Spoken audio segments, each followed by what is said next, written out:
ఎప్పుడైనా ఆలోచించారా? ఒక చిన్న ఆలోచన లేదా ఒక చిన్న గ్రూప్ ఒక ప్రపంచవ్యాప్త ఉద్యమంగా ఎలా మారుతుంది? చూడండి, ఫేస్బుక్ కూడా ఒక కాలేజీ డామ్ రూంలోనే కదా మొదలైంది, ఇప్పుడు ప్రపంచాన్నే కలుపుతోంది. మరి ఇంత పెద్ద మార్పు వెనుక ఉన్న సీక్రెట్ ఏంటి? ఈరోజు మనం అలాంటి ఒక గ్రోత్ మోడల్ గురించి కొంచెం లోతుగా చూద్దాం. ఈరోజు మన ప్రయాణం 4 కీలకమైన దశలగుండా సాగబోతుంది. ప్రతి దశ ఒక ఉద్యమం ఎలా పుడుతుంది, ఎలా పెరుగుతుంది, చివరికి తనంతట తానుగా ఎలా నిలబడుతుందో వివరిస్తుంది. ఈ రోడ్ మ్యాప్ ఫాలో అవుతూ స్టెప్ బై స్టెప్ ముందుకెళ్దాం. మనం ఇప్పుడు మొదటి విభాగానికి వచ్చేశాం. ఇక్కడ మనం ఒక కీవర్డ్ గురించి మాట్లాడుకోబోతున్నాం.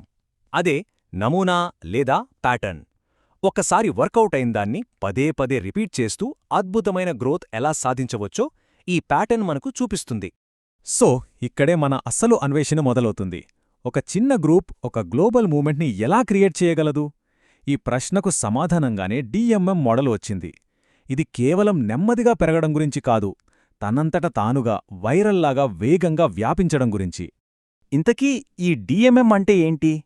సింపుల్గా చెప్పాలంటే ఇది ఒకరి నుంచి ఇంకొకరికి, వాళ్లనుంచి మరికొందరికి, అలా ఒక చైన్ రియాక్షన్ లాగా వ్యాపించే ఒక స్ట్రాటజీ అన్నమాట.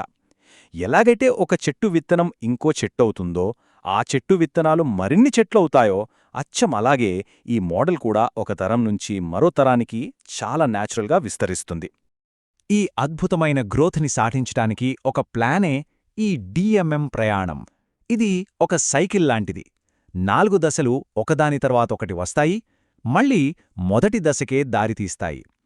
ఈ చక్రం తిరుగుతున్న కొద్దీ ఉద్యమం పెరుగుతూనే ఉంటుంది. ఇప్పుడు ఆ 4 దశలేంటో వివరంగా చూద్దాం. ఓకే, మొదటి దశలోకి అడుగు పెడదాం. ప్రతిష్ఠించు. ఇది పూర్తిగా పర్సనల్. ఏదైనా పెద్ద బిల్డింగ్ కట్టే ముందు ఫౌండేషన్ ఎంత ముఖ్యమో, ఒక ఉద్యమాన్ని నిర్మించే ముందు వ్యక్తిగత సంసిద్ధత కూడా అంతే ముఖ్యం. ఇది పైకి కనిపించకపోవచ్చు, కానీ దీనిమీదే మిగతా అంతా ఆధారపడి ఉంటుంది.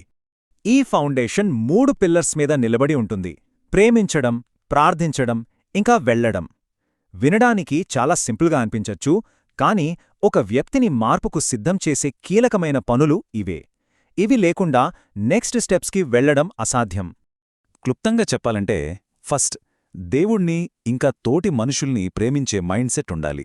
సెకండ్, ఆ సమాజం కోసం ప్రార్థించే కమిట్మెంట్ ఉండాలి. ఇక థర్డ్, కేవలం ఆలోచిస్తూ కూర్చోకుండా పనిచేయడానికి బయటకు వెళ్లే చొరవ ఉండాలి. ఈ 3 కలిస్తేనే ఒక వ్యక్తి ఇంటర్నల్గా రెడీ అయినట్టు. ఫౌండేషన్ బలంగా వేశాం కదా, ఇప్పుడు రెండవ దశ, ఉత్ప్రేరకపరచు. ఇక్కడ మన ఫోకస్ పర్సనల్ ప్రిపరేషన్ నుంచి బయటి ప్రపంచం వైపు షిఫ్ట్ అవుతోంది. అంటే మనం చెప్పేది వినడానికి రెడీగా ఉన్న వ్యక్తుల్ని ఎలా కనుక్కోవాలి అనే దానిపై దృష్టి పెట్టాలి. ఈ దశలో 3 ముఖ్యమైన పనులున్నాయి. 1, కొత్త కమ్యూనిటీలోకి వెళ్ళి వాళ్లతో సంప్రదించడం. 2, మార్పుకు సిద్ధంగా ఉన్నవాళ్లని కనుగొనడం. 3, వాళ్ల లైఫ్స్లోకి, వాళ్ల గ్రూప్స్లోకి ప్రవేశించడం. ఈ 3 కలిస్తేనే మనం ఒక కొత్త సమాజంలోకి సక్సెస్ఫుల్గా అడుగుపెట్టగలం. అయితే ఇక్కడ చాలా కీలకమైన స్ట్రాటజీ ఒకటుంది. అదేంటంటే, కనిపించిన అందరితో మాట్లాడటం కాదు, సమాజంలో మార్పు తీసుకురాగల ఒక కరెక్ట్ పర్సన్ని పట్టుకోవడం. వాళ్లని ఇక్కడ శాంతిని కోరే వ్యక్తి అని పిలుస్తున్నారు. ఈ ఒక్క వ్యక్తి దొరికారంటే చాలు, మొత్తం సమాజానికి డోర్స్ ఓపెన్ అయినట్టే. మరి ఈ శాంతిని కోరే వ్యక్తి అంటే ఎవరు? సింపుల్. వాళ్ళు కొత్త విషయాలు నేర్చుకోవడానికి ఓపెన్గా ఉంటారు, ఆసక్తిగా ఉంటారు, ఇంకా వాళ్ల చుట్టూ ఉన్నవాళ్లపై మంచి ఇన్ఫ్లుయెన్స్ కూడా ఉంటుంది. వీళ్లే ఉద్యమానికి అసలైన క్యాటలిస్ట్స్, అంటే ఉత్ప్రేరకాలు. వీళ్లు దొరికితే నిప్పుకి గాలి తోడైనట్టే. దీన్ని ప్రాక్టికల్గా ఎలా చేయాలంటే, ముందుగా మీనింగ్ఫుల్ సంభాషణలు మొదలుపెట్టాలి. ఆ మాటల ద్వారా ఆసక్తి ఉన్న ఆ శాంతిని కోరే వ్యక్తిని గుర్తించాలి. ఆ తర్వాత వాళ్ల ఫ్యామిలీస్ ఇంకా ఫ్రెండ్స్ సర్కిల్లోకి ఎంటర్ అయి రిలేషన్స్ బిల్డ్ చేసుకోవాలి. సరే, ఇప్పుడు 3వ దశకొచ్చాం, నిబద్ధత చూపు. సరైన వ్యక్తులను కనుక్కున్నాం, బానే ఉంది. కానీ వాళ్లని కేవలం వినేవాళ్లుగా ఉంచితే సరిపోదు కదా. వాళ్లని ఈ ఉద్యమంలో యాక్టివ్ పార్ట్నర్స్గా ఎలా మార్చాలి? అదే ఈ దశ. ఈ దశలో కొత్తగా చేరిన వాళ్లని వెంటనే 3 విషయాల్లో కమిట్ అవ్వమని ఎంకరేజ్ చేస్తారు. ఫస్ట్, వాళ్లు స్వయంగా సత్యాన్ని కనుగొనాలి. నెక్స్ట్, దానికి వెంటనే విధేయత చూపాలి, అంటే పాటించాలి. ఫైనల్గా, వాళ్లు నేర్చుకున్న దాన్నే వెంటనే వేరే వాళ్లకి చెప్పాలి. ఈ 3 పనులు ఉద్యమానికి ఫ్యూయల్ లాంటివి. చూడండి, వాళ్ళు నేర్చుకుంటారు, పాటిస్తారు, పంచుకుంటారు. ఈ సైకిల్ ఎంత ఫాస్ట్గా తిరిగితే ఉద్యమం అంత స్పీడ్గా వ్యాపిస్తుంది. ఇది ఒక సెల్ఫ్ ప్రొపెలింగ్ ఇంజిన్ లాంటిదన్నమాట. ఓకే, ఇప్పుడు మనం ఈ సైకిల్లోని చివరి ఇంకా చాలా ముఖ్యమైన దశకొచ్చాం, సమావేశమవ్వడం. ఇక్కడ మన టార్గెట్ కేవలం ఒక గ్రూప్ని ఫామ్ చేయడం కాదు, అది మన హెల్ప్ లేకుండా ఇండిపెండెంట్గా తనంతట తానుగా పెరిగేలా చేయడం. ఈ ఇండిపెండెన్స్ సాధించడానికి 3 స్టెప్స్ ఉన్నాయి. 1. అందరినీ ఒక కొత్త గ్రూప్గా సమావేశపరచడం. 2. వాళ్లలో నుంచే లీడర్స్ని నియమించడం. 3. వాళ్ళని సొంతంగా పనిచేసుకోవడానికి విడుదల చేయడం. అంటే ఈ సైకిల్ని కంటిన్యూ చేసే బాధ్యత వాళ్లకే అప్పగించేయడం. ఈ స్టెప్స్తో ఏమవుతుంది అంటే ఆ గ్రూప్కి స్వాతంత్రం వస్తుంది. ఇక వాళ్ళు మనమీద ఆధారపడరు, సెల్ఫ్ సఫిషియెంట్గా మారతారు. వాళ్ళు వేరే వాళ్లకి హెల్ప్ చేయడానికి, ఇంకా ఈ మోడల్ని కొత్త కొత్త ప్లేసెస్లో రిపీట్ చేయడానికి రెడీగా ఉంటారు. లీడర్షిప్ డెవలప్మెంట్ పవర్ని చెప్పడానికి ఈ మాటలు పర్ఫెక్ట్గా సరిపోతాయి. మనమొక లీడర్ని తయారుచేస్తే మనం కేవలం ఒక్కరికి ట్రైనింగ్ ఇచ్చినట్టు కాదు, వాళ్ల ద్వారా ఇన్ఫ్లుయెన్స్ అయ్యే వందలాది, వేలాది మంది భవిష్యత్ తరాలను ప్రభావితం చేసినట్టే.